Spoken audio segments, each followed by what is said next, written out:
Hello to all young minds, welcome to my channel science entity. तो पिछले class में पिछले वीडियो में हम लोग बात किए थे लिविस बेसिक नेचर ऑफ ट्राईहेलाइड्स। ट्राईहेलाइड का लिविस बेसिक नेचर दो तरह से हम लोग देखे थे।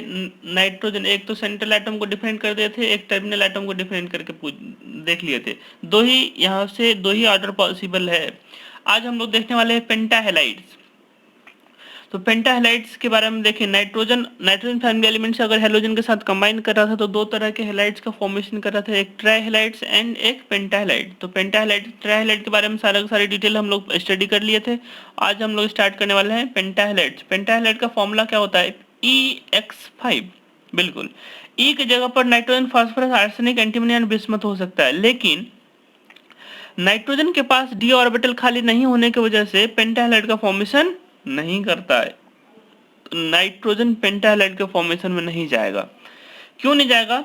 Nitrogen can't form NX5 because it can not expand its octet due to non availability of d orbital. बिल्कुल, नाइट्रोजन के पास डी ऑर्बिटल नहीं होने की वजह से ये अपना ऑक्टेट एक्सपेंड नहीं कर सकता, कोवैलेंसी इंक्रीज नहीं कर सकता, जिसकी वजह से NX5 टाइप्स के हेलाइड्स का फॉर्मेशन नहीं करेगा। और फास्फोरस तो करेगा ही करेगा, इसके पास 3D जो वैकेंट है। तो 3D वैकेंट होने की वजह से यहाँ पर PF5, PCl5, PBr5 बनाता है, लेकिन PI5 का फॉर्मेशन नहीं करता due to larger size. Iodine का बहुत बड़ा साइज होने की वजह से ये अनस्टेबल हो जाता है, जिस वजह से ये फॉर्म नहीं करेगा। आर्सेनिक करेगा, आर्सेनिक F5 का फॉर्मेशन करेगा, Sb भी करेगा, और Bi केवल F5 का ही फॉर्मेशन करेगा। अदर कोई भी बिस्मथ के साथ फॉर्म नहीं होगा, कोई भी हेलोजन कंबाइन नहीं कर सकता फ्लोरीन को छोड़ करके। Only BiF5 form due to low ionisation potential. इसका आयनेशन पोटेंशियल कम होने की वजह से केवल फ्लोरीन ही इसके साथ कंबाइन कर सकता है, chlorine, bromine and iodine combine नहीं कर सकता है। अब नेक्स्ट आपका स्ट्रक्चर। जैसा कि आप जानते हैं 5 हेलोजन कंबाइन कर रहा है, और ई एलिमेंट्स किसका? नाइट्रोजन फैमिली के एलिमेंट्स के पास केवल 5 ही इलेक्ट्रॉन्स हैं आउटर सेल में। जब 5 इलेक्ट्रॉन है, 5 बॉन्ड बना लिया, तो एक भी इसके पास लोन पेयर नहीं बच रहा है। तो लोन पेयर कितना हो जाएगा? 0। सिग्मा बॉन्ड कितना होगा? हेलोजन एक ही बॉन्ड बनाता है, 5 बॉन्ड बना रहा है, 5 हेलोजन है तो 5 बॉन्ड बनाएगा। तो टोटल 5 बॉन्ड होने की वजह से इसका सिग्मा का वैल्यू कितना हो जाएगा? सिग्मा बॉन्ड्स का 5। तो 0 + 5 स्टेरिक नंबर कितना हो गया आपका? 5। जब स्टेरिक नंबर 5 हो गया तो यहाँ पर 5 ऑर्बिटल्स इन्वॉल्व होंगे, एक S के, 3 P के और एक D के। तो इसका हाइब्रिडेशन हो जाएगा sp3d। क्लियर है? अब sp3 जैसे ही होगा तो इसका होता है ट्राइगोनल बाई पिरामिडल स्ट्रक्चर होता है। sp3d हाइब्रिडेशन का ट्राइगोनल बाई पिरामिडल स्ट्रक्चर होता है। तो अब यहाँ देखिए, ये एलिमेंट्स है, हेलोजन हेलोजन हेलोजन। ये तीनों हेलोजन जो है एक ही प्लेन में है, ये प्लेन के ऊपर और ये प्लेन के नीचे है। अब यहाँ पर देखिए दो तरह के बॉन्ड्स एंगल हैं। ये हेलोजन के साथ ये हेलोजन 90 डिग्री एंगल पर रहेगा, और ये हेलोजन एक दूसरे के 120 पर रहेगा। 120, ये भी 120 और ये भी 120। लेकिन इस हेलोजन का बात करें तो ये हेलोजन इसके साथ भी 90 डिग्री, इसके साथ भी 90 डिग्री, और इसके साथ भी कितना डिग्री? 90 डिग्री। ये भी हेलोजन इसके साथ भी 90 पर रहेगा, इसके साथ भी 90 पर, इसके साथ भी 90 पर। यहाँ पर दो तरह के क्वेश्चन पूछे जा सकते हैं। कितने तरह के बॉन्ड एंगल है? तो दो तरह के, 90 डिग्री एंड 120 डिग्री। अब बॉन्ड लेंथ का बात करें तो यहाँ पर 240 पिकोमीटर होता है, यहाँ पर 202 पिकोमीटर होता है। इसको कहते हैं एक्सियल, इसको कहते हैं इक्वाटोरियल। तो एक्सियल कभी भी बड़ा होगा इक्वाटोरियल से, ये यहाँ पर याद रखिएगा आप। तो इतने तरह के क्वेश्चन यहाँ से पूछे जा सकते हैं। तो ये स्ट्रक्चर का बात कर लिए हम लोग। अब कह रहा है due to bond angle of 90 degree and 120 degree this pentahalides are not much stable and decompose to give stable trihalides. बिल्कुल सही। ये PX5 जो है वो स्टेबल नहीं होता है। क्यों नहीं होता है? क्योंकि इसमें दो तरह के एंगल हैं, 90 डिग्री एंड 120 डिग्री। अगर किसी भी फादर को दो दो चाइल्ड्स है, दोनों के साथ डिफरेंट बिहेव करते हैं, तो स्टेबल नहीं रह सकते, कभी भी दोनों चाइल्ड्स एक दूसरे से सेपरेट हो सकता है। बिल्कुल उसी तरह से यहाँ पर भी है, पेंटाहेलाइड्स में 5 हेलोजन है, और 5 हेलोजन के साथ पार्शियलिटी क्या हो रहा है, एक तो 90 डिग्री पर है और दूसरा क्या है 120 डिग्री पर। तो जब दो दो डिफरेंट एंगल पर रहेगा तो दो डिफरेंट स्टेरिक रिपल्सन फील करेगा। ज्यादा एंगल वाले कम स्टेरिक रिपल्सन फील करेगा और कम एंगल वाले ज्यादा स्टेरिक रिपल्सन फील करेगा। तो इस तरह से एक ही कंपाउंड्स में रिपल्सन नहीं हो सकता है। अगर रिपल्सन होता है तो किसी कोई भी कंपाउंड्स अनस्टेबल हो जाता है, और अनस्टेबिलिटी की वजह से PCl5 को जैसे ही हीट एनर्जी मिलेगा तो PCl3 और Cl2 गैस रिलीज कर देगा। तो यहाँ पर देख रहे हैं आप PCl5 PCl3 में कन्वर्ट हो रहा है, तो पेंटाहेलाइड ट्राइहेलाइड्स में कन्वर्ट हो जा रहा है। ये ट्राइहेलाइड मोर स्टेबल होता है पेंटाहेलाइड से, इस वजह से ये डिकम्पोज कर जाता है। अब बात है थर्मल स्टेबिलिटी के बारे में, पेंटाहेलाइड ज्यादा स्टेबल या फिर ट्राइहेलाइड ज्यादा stable. Obviously ट्राइहेलाइड is more stable then pentahalide. यहाँ पर देखिए पेंटाहेलाइड कन्वर्ट हो रहा है किसमें, ट्राइहेलाइड्स में। तो जो जहां ज्यादा स्टेबल फील करेगा वहीं जाएगा। तो पेंटाहेलाइड ट्राइहेलाइड के फॉर्म में ज्यादा स्टेबिलिटी फील कर रहा है, तो पेंटाहेलाइड डिसोसिएट करके ट्राइहेलाइड का फॉर्मेशन कर रहा है। तो हम लोग ट्राइहेलाइड is more stable then pentahalide, तो इसको हम लोग थर्मल स्टेबिलिटी के नाम से जानते हैं।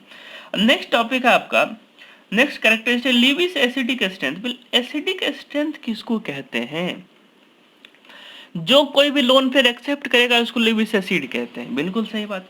जैसे PCl5 का बात करें आप, तो फास्फोरस के पास d ऑर्बिटल वैकेंट था, जिसमें एक इलेक्ट्रॉन जंप करके गया, तो टोटल जैसे यहाँ पर देखिए फास्फोरस का अगर हम कॉन्फ़िगरेशन लिखें तो यहाँ पर 3s2 3p 3 और 3d 0, जो कि एक भी इलेक्ट्रॉन नहीं है। तो s में 2 इलेक्ट्रॉन है, p में टोटल 3 इलेक्ट्रॉन है और d में एक भी इलेक्ट्रॉन नहीं है। तो ये इधर चला गया, तो यहाँ पर इलेक्ट्रॉन आ गया, तो यहाँ पर 1 3 और 1, तो 1 3 1, टोटल इलेक्ट्रॉन कितना हो गया 5।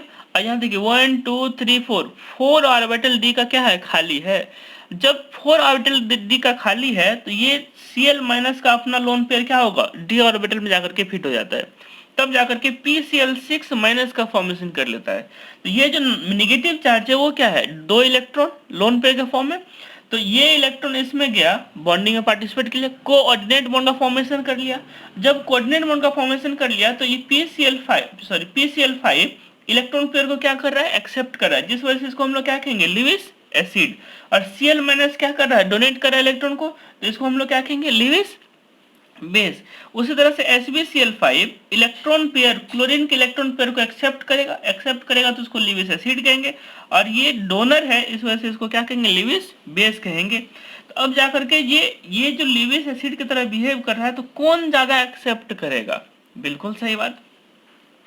तो इसका जो ऑर्डर होता है यहां से आप समझें, PX5 ASX5 और SBX5 में एनाइन आर कॉमन, एनाइन तो कॉमन है, एक्स एक्स एक्स हेलोजन ले लीजिए, मतलब फ्लोरीन ले लीजिए, क्लोरीन ले लीजिए, ब्रोमीन ले लीजिए, कोई भी ले लीजिए आप, तो ये तो क्या होगा, ये कॉमन हो जाएगा।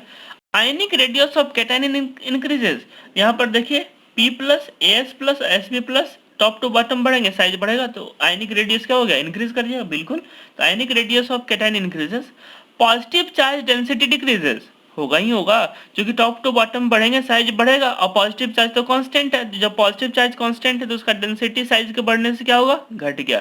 Positive charge in per unit volume decreases, क्योंकि साइज बढ़ रहा है, तो positive charge density decreases. Tendency to attract electron decreases, बिल्कुल पॉजिटिव चार्ज जब पर यूनिट वॉल्यूम में कम होगा तो एक्सेप्ट करने का, अट्रैक्ट करने का टेंडेंसी भी घट जाएगा, और जब अट्रैक्ट करने का टेंडेंसी घट गया, जैसे PCl5 है SbCl5, तो SbCl5 पर पॉजिटिव चार्ज उतना ही था जितना PCl5 पर है, लेकिन P का साइज छोटा है, इलेक्ट्रॉन पॉजिटिव चार्ज डेंसिटी ज्यादा, SB का साइज बड़ा है तो पॉजिटिव चार्ज डेंसिटी कम, तो ये जो अट्रैक्ट करने की टेंडेंसी होगा कम होगा, यहाँ पर अट्रैक्ट करने की टेंडेंसी ज्यादा होगा। अट्रैक्टिंग टेंडेंसी को ही हम लोग क्या कहेंगे, लिविस एसिडिक स्ट्रेंथ। जो जितना ज्यादा एक्सेप्ट करेगा, अट्रैक्ट करेगा इलेक्ट्रॉन पेयर को, उतना ज्यादा एसिडिक होगा, तो टॉप टू बॉटम बढ़ेंगे तो लिविस एसिडिक स्ट्रेंथ क्या हो जाएगा, घट जाएगा। तो सबसे ज्यादा एसिडिक स्ट्रेंथ किसका होगा, PX5 का, उसका फिर ASX5 का, उसके बाद SBX5 का।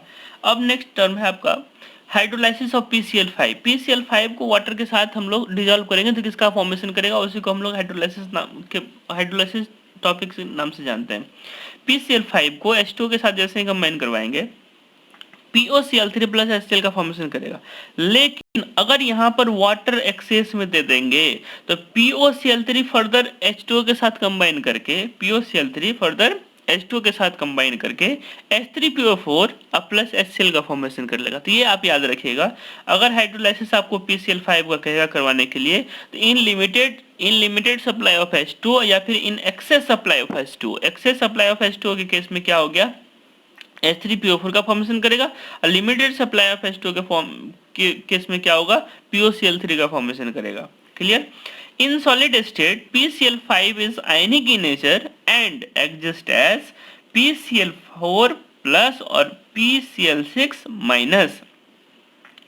PCl5 जो है वो आयनिक इन नेचर होता है, किसमें, जब ये सॉलिड स्टेट में रहेगा तब, और एग्जिस्ट करेगा PCl4 प्लस और PCl6 माइनस। PCl6 माइनस में क्या होगा, octahedral anion sp3d2, octahedral anion sp3d2 hybridisation में रहेगा। इसको कहते हैं टेट्राहेड्रल कैटाइन, जिसका हाइब्रिडाइजेशन होगा sp3। अगर PBr5 का बात करें हम लोग तो PBr5 भी सॉलिड स्टेट में रहेगा, PBr4 प्लस और Br माइनस के फॉर्म में रहेगा, तो इसका हाइब्रिडेशन sp3 होता है। लेकिन PF5 का बात करें तो PF5 कोवेलेंट इन नेचर होता है, आयनिक नहीं होता, जिस वजह से आयन में डिसोसिएट नहीं करेगा। ये था आपका हाइड्रोलाइसिस का कंसेप्ट। नेक्स्ट है आपका रिएक्टिविटी टुवर्ड्स O2। ये थोड़ा सा आपको कम्प्लेक्स दिख रहा होगा, ये कम्प्लेक्स है नहीं, आप ध्यान से देखें तो सारा का सारा बात जो है फिल्टर होकर के आ जाएगा। जब ऑक्सीजन के साथ कंबाइन करेगा नाइट्रोजन फैमिली एलिमेंट्स डायरेक्टली और इनडायरेक्टली, डायरेक्टली कहते हैं जब नाइट्रोजन के साथ डायरेक्टली कंबाइन हो जाए, और इनडायरेक्टली कहते हैं उसको जो ऑक्सीजन के साथ कंबाइन तो करना है लेकिन पहले किसी और के साथ कंबाइन करके ऑक्सीजन के साथ कंबाइन करेगा, तो उसको हम लोग कहते हैं इनडायरेक्टली कंबाइन करना, किसी के प्रेजेंस में कंबाइन करना इनडायरेक्टली होगा। अब यहाँ देखिए, nitrogen elements combine with oxygen directly और इनडायरेक्टली टू फॉर्म ऑक्साइड। बिल्कुल, ऑक्सीजन के साथ कोई भी चीज अगर कंबाइन करके डिफरेंट कंपाउंड का फॉर्मेशन कर रहा है तो उसको हम लोग ऑक्साइड ही कहेंगे। जैसे मैग्नीशियम को बर्न करिए, MgO का फॉर्मेशन करेगा और MgO को मैग्नीशियम ऑक्साइड कहते हैं। तो नाइट्रोजन फैमिली के एलिमेंट्स ऑक्सीजन के साथ कंबाइन करके क्या फॉर्म करेगा, ऑक्साइड का फॉर्मेशन करेगा। जैसे नाइट्रोजन, फॉस्फोरस, आर्सेनिक, एंटीमनी और बिस्मथ। और नाइट्रोजन फैमिली एलिमेंट्स का जो ऑक्सीडेशन स्टेट होता है +1, +2, +3, +4 एंड +5, इतने तरह के होते हैं। -3 यहाँ पर लिखा हुआ नहीं है, क्योंकि ऑक्सीजन के साथ -3 ऑक्सीडेशन स्टेट्स हो नहीं कर सकता है, इस वजह से केवल प्लस में वैल्यू दिया हुआ है, प्लस ऑक्सीडेशन स्टेट का बात कर रहे हैं हम लोग। तो नाइट्रोजन अगर हम ऑक्सीजन के साथ कंबाइन करता है तो +1 ऑक्सीडेशन स्टेट में N2O का फॉर्मेशन करता है, +2 ऑक्सीडेशन स्टेट में NO का फॉर्मेशन करता है, +3 ऑक्सीडेशन स्टेट में N2O3 का फॉर्मेशन करता है, +4 ऑक्सीडेशन स्टेट में N2O4 या फिर NO2 का फॉर्मेशन करता है, और +5 ऑक्सीडेशन स्टेट में N2O5 का फॉर्मेशन करता है।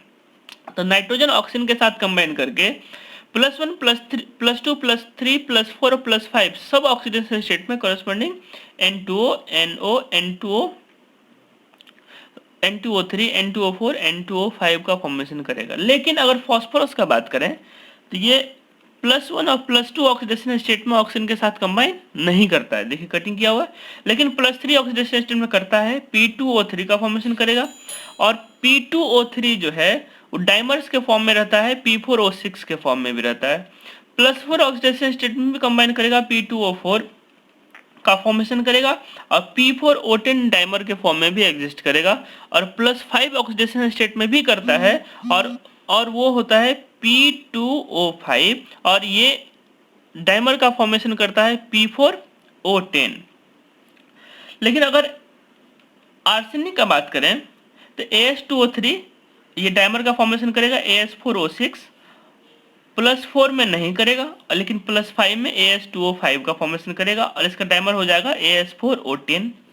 Sb भी उसी तरह से करेगा, Sb2O3 Sb4O6 डायमर का फॉर्मेशन करेगा, और ये +4 में नहीं आएगा, Sb2O5 Sb4O10 ये डायमर के फॉर्मेशन में रहेगा, और Bi भी केवल +3 +5 में भी करेगा और ये डायमर्स का फॉर्मेशन नहीं करेगा, Bi2O3 और Bi2O5। इतने तरह के ऑक्साइड का फॉर्मेशन नाइट्रोजन फैमिली के एलिमेंट्स करते हैं। ये मैक्सिमम ऑक्साइड है, इससे ज़्यादा आपको कहीं भी दुनिया में पूछने नहीं जा रहा है। अब देखिए यहाँ पर +3 ऑक्सीडेशन स्टेट +5 ऑक्सीडेशन स्टेट में नाइट्रोजन से लेकर के बिस्मथ तक कंबाइन कर रहा है, और +3 में भी नाइट्रोजन से लेकर के बिस्मथ तक कंबाइन कर रहा है, लेकिन +1 +2 में केवल नाइट्रोजन है और +4 में नाइट्रोजन एंड फॉस्फोरस है। अगर इसको थोड़ा सा दिमाग में रख लें तो कोई भी ऑक्साइड में कोई भी क्वेश्चन आ जाए आपसे बन जाएगा। अब ऑक्साइड्स के रिगार्डिंग कितना क्वेश्चन पूछा जा सकता है, ये 4 ऑर्डर ही आपको पूछा जा सकता है। 4 ऑर्डर से 5वां ऑर्डर ऑक्साइड में नहीं बनता है, कोई ऑर्डर है ही नहीं और किसी भी बुक में नहीं है। ये जो मैं आपको पढ़ा रहा हूँ टोटल 10 बुक को पढ़ करके ये नोट्स बनाया गया है। IIT जेई मेन और एडवांस, नीट और दुनिया जहान का जो भी एग्जामिनेशन आपको फेस करना है, हर एक एग्जामिनेशन का क्वेश्चन इसी नोटबुक से आने वाला है। ये बहुत मेहनत करके बनाया गया, प्लीज़ इसको आप पढ़ें, इसको आप नोट्सबुक बनाएं और इसको बार बार पढ़ने का कोशिश करें। और जितना इन्फॉर्मेशन ये इन्फॉर्मेटिव है उतना इन्फॉर्मेटिव आपको कहीं से भी कोई भी चैनल पर आपको इतना इन्फॉर्मेटिव नोट्स नहीं मिलेगा और इतना डिटेल में आपको नोट्स नहीं मिलेगा। अगर आप चाहें तो आप पढ़ सकते हैं, 2-3 को ट्राई कर लीजिए और उसके बाद फिर इसको आप पढ़िए। ये मच मोर इन्फॉर्मेटिव है किसी भी चैनल के कोई भी नोट्स बुक के रिगार्डिंग। चलिए आगे देखते हैं इसमें क्या क्या क्वेश्चन पूछे जा सकते हैं। अगर टॉप टू बॉटम बढ़ेंगे तो लिविस एसिडिक स्ट्रेंथ क्या होगा। लिविस एसिडिक तो एसिडिक कैरेक्टर डायरेक्टली प्रोपोर्शनल होता है इलेक्ट्रोनेगेटिविटी ऑफ सेंट्रल एटम और डायरेक्टली प्रोपोर्शनल होता है पॉजिटिव ऑक्सीडेशन स्टेट का। तो जब N2O5 P2O5 AS2O5 Sb2O5 और Bi2O5 का बात करें तो जब हम लोग टॉप टू बॉटम जाएंगे तो आयनिक रेडियस ऑफ कैटायन इंक्रीज कर रहा है। बिल्कुल आयनिक रेडियस ऑफ कैटायन इंक्रीज कर रहा है। कैटायन किसको कहेंगे, nitrogen plus, phosphorus plus, arsenic plus, antimony plus और बिस्मथ प्लस। तो आयनिक radius of cation increases. Positive charge density क्या होगा, डिक्रीज करेगा, बिल्कुल डिक्रीज करेगा। चूंकि रेडियस इंक्रीज करेगा तो पर unit volume positive charge decrease कर जाएगा। इलेक्ट्रॉन अट्रैक्टिंग टेंडेंसी क्या होगा, डिक्रीज करेगा, बिल्कुल। जब पॉजिटिव चार्ज ही डिक्रीज कर रहा है तो इलेक्ट्रॉन अट्रैक्टिंग टेंडेंसी तो इंक्रीज नहीं करेगा ना, वो डिक्रीज ही करेगा।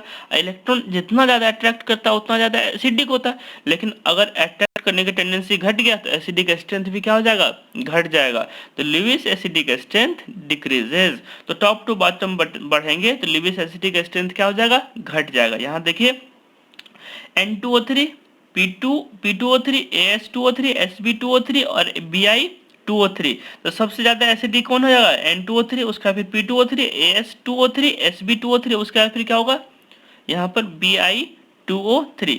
उसी तरह से +5 ऑक्सीडेशन स्टेट में भी होगा N2O5 P2O5 AS2O5 Sb2O5 और Bi2O।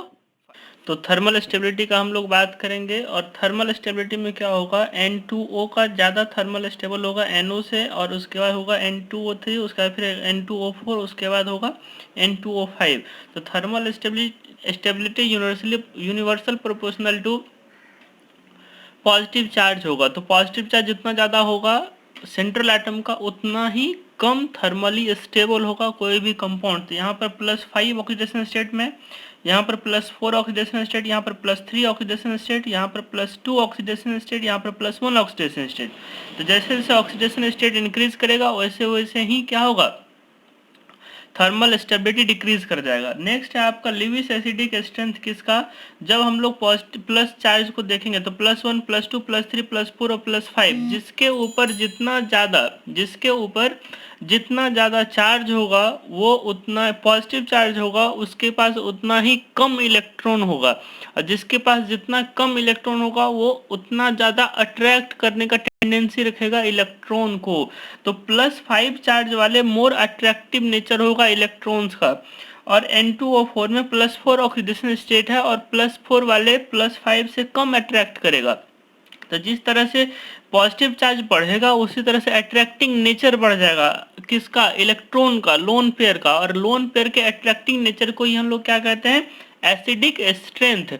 तो पॉजिटिव चार्ज के डायरेक्टली प्रोपोर्शनल टू क्या हो जाएगा, एसिडिक कैरेक्टर। तो acidic character directly proportional to positive oxidation state. तो प्लस N2O5 में +5 ऑक्सीडेशन स्टेट है, N2O4 में +4 ऑक्सीडेशन स्टेट है, N2O3 में +3 ऑक्सीडेशन स्टेट है, और NO में +2 और N2O में +1। तो आप देखें पॉजिटिव ऑक्सीडेशन स्टेट बढ़ रहा है और एसिडिक स्ट्रेंथ क्या हो जाएगा, बढ़ जाएगा।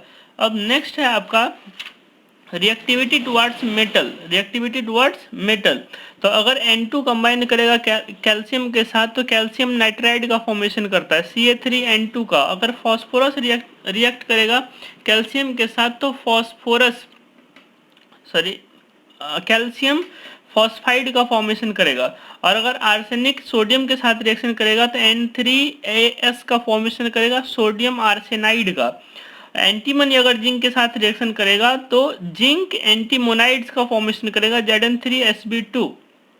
और मैग्नीशियम अगर बिस्मथ के साथ रिएक्शन कर लेगा तो Mg3Bi2 का फॉर्मेशन करेगा, Mg बिस्मथाइड, मतलब मैग्नीशियम बिस्मथाइड का फॉर्मेशन करेगा।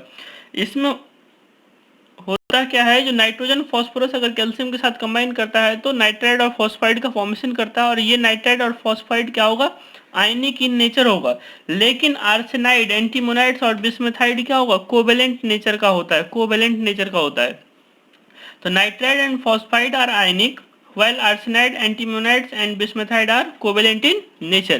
ये आपका था chemical property of nitrogen family elements. इससे ज़्यादा केमिकल प्रॉपर्टी आपको कहीं नहीं मिलेगा।